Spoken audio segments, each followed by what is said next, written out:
ఈ మధ్యలో ఒక కొత్త స్కామ్ స్టార్ట్ అయింది. ఏంటి అంటే, ఇప్పుడు మామూలుగా పెళ్ళిళ్ళ సీజన్. సో, వెడ్డింగ్ కార్డ్స్ అని చెప్పేసి ఇవాళ రేపు ఎవ్వరు కూడా ఇంటికొచ్చి ఇన్విటేషన్ కార్డ్స్ ఇయ్యట్లేదు. అందరూ కూడా వాట్సాప్ త్రూ ఇన్విటేషన్స్ ఇస్తున్నారు. ఓకే. మనకు వీడియోస్ అవంతా పంపిస్తుంటారు. బట్ ఇది కాకుండా కొన్ని పీడిఎఫ్స్‌లా కూడా పంపిస్తున్నారు.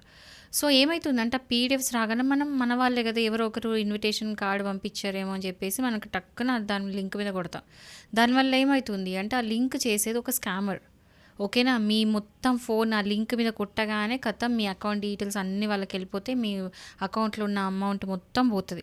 ఇదొక కొత్త రకమైన స్కామ్ అంట స్టార్ట్ అయింది. సో, అందరూ జాగ్రత్తగుండండి. ఒకవేళ ఇలాంటిది ఏమన్నా అయితే పీడిఎఫ్స్ కదా అని చెప్పేసి టక్కున ఓపెన్ చేయొద్దు. అది మీకు వచ్చిన నోన్ నంబరా, అన్‌నోన్ నంబరా ఒకటి వెరిఫై చేసుకోండి. ఒకవేళ అన్‌నోన్ నంబర్ నుంచి వస్తే మాత్రం ఖచ్చితంగా ఏ పీడిఎఫ్ ఆర్ ఏ లింక్ మీద కూడా మీరు ట్యాప్ చేయొద్దు. ఆర్ ఓపెన్ చేయొద్దు.